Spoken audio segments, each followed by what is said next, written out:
Јавното предпријатие Чистота и зеленило денеска беше домаќин на директорите на јавните комунални предпријатија од североисточниот и скопскиот регион во организација на Сдруженијето на даватели на комунални услуги на Македонија. АТКОМ ги сдружува јавните комунални предпријатија во земјата и ги застапува интересите на своите членови со цел подобрување на условите за работа и услугите што овие членови ги нудат. Проблемите со кои се соочуваат комуналните предпријатија се речиси исти на ниво на државата. Финансиски проблеми со механизација, проблеми со локални депонии посочуваат надлежните, потенцирајќи дека ќе побараат помош од ЗЕЛС. Значи во организација на АТКОМ, Асоциација на заедница на комунални предпријатија од Република Македонија, јавно предпријатие Чистота и зеленило денеска е домаќин на директори од јавни комунални предпријатија од Скопски и Североисточен плански регион.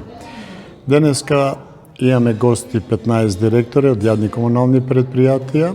Разговараме за наши актуелни состојби во предпријатија, за наши актуелни проблеми кои не мачат сите, проблеми од финансова природа, проблеми со механизација, проблеми со локални депонии каде сите немачи исти проблем. Разговараме, значи бараме помош, ќе побараме помош од ЗЕЛС, заедница на единици на локална самоуправа, од нашите градоначалници, во една координирана акција да побараме помош од влада на Република Македонија. Значи сите сме во една деликатна, тешка состојба. Тоа беше општ печаток од оваа работна средба денеска што направивме овде во Команово.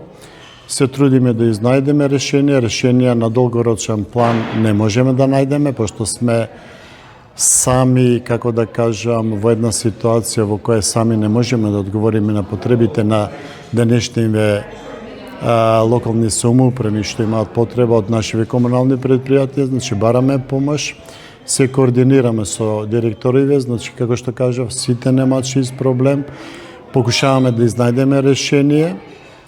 Се надевам дека во периодот што престои ќе најдеме некое општо прифатливо решение колку што можеме во актуелнава ситуација во држава. Проблемите се општо познати. Проблеми од финансова природа, знаете многу добро дека сега во март ни се качи минимална плата, проблеми со механизација, камионите ни се проблем. Конкретно овде Куманов деновија знаете сите дека ние бараме помош од други градови и денеска добивме помош од 3 града на кои сум бескрајно благодарен. Тоа добивме помош од општина Ранковце, општина Газибаба и општина Липково. Значи благодарност до директорите на тие комунални предпријатија и до локалните самоуправи. Во континуитет деновиве повтор пат имавме екипа работна од Кавадарци, значи благодарност и до градоначалникот и директорот ГОЦ од Кавадарци.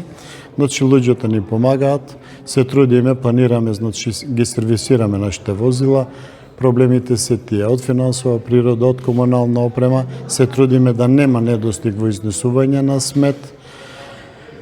Значи работиме. Секаде исти проблеми и во Велес, и во Битола, и во Прилеп, без разлика што тие директори денеска не се тука, како што кажа, само од Скопски и Североисточен плански регион, проблеми со депонии наши, секаде горат, секаде чурат, покушаваме да ги санираме, меѓутоа тоа не се санитарни депонии, не се фабрики за преработка на отпад, тоа се обични, како да кажам, ѓубришта, депонии кај што изнасаме, депонираме отпад, тоа се проблеми од депонија горе у Крастан е 50-60 години, не од вчера, од завчера.